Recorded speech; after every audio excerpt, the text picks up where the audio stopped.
Buhay! Kamusta po kayo? Ako po si Albert Avila Buerano, ECE student ng Batch 2008, kandidato bilang PRO Batch 50 ng ISEP MIT Student Chapter. Unang-una sa lahat, hindi ko hinangad na magbigay ng maraming pangako dahil ang pangako maaaring mapao. M to the third power. Maaasahan, malikhain, at mapagmahal.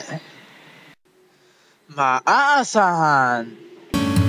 Maaasahan, gagawin ko ang buong makakaya para mapanatili ang magandang reputasyon ng ating pinakamamahal na ISEP.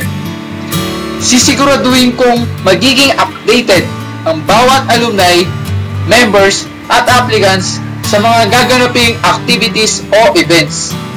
Hikayatin ko naman ang bawat applicants na maging aktibo upang maging masagana ang mga susunod na henerasyon ng ISEP MIT Student Chapter.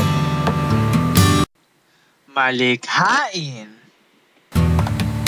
Ang pagiging malikhain ay isa sa mga katangian na kailangan ng isang PRO.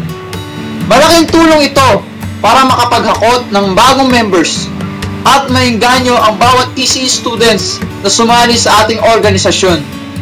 Hindi lang yun, mas gaganang dumalo ang bawat ISEPers sa mga gaganaping activities at events na alam kong pinagpaguran ng bawat member at officer. Mapagmahal. Isa sa mga maibibigay kong katangian sa inyo ay ang pagiging mapagmahal. Kapag ako ang nahalal bilang PRO, sisiguraduhin kong mamahalin ko kayo na para isang tunay na kapatid. Kadugo, kalaman, ka-ISEPer, mabubuhay tayo na may isang hangarin, ang maging matagumpay ang bawat isa sa ikasasagana ng ating inang ISEP. Albert Avila Buerano po as PRO. Maraming salamat po.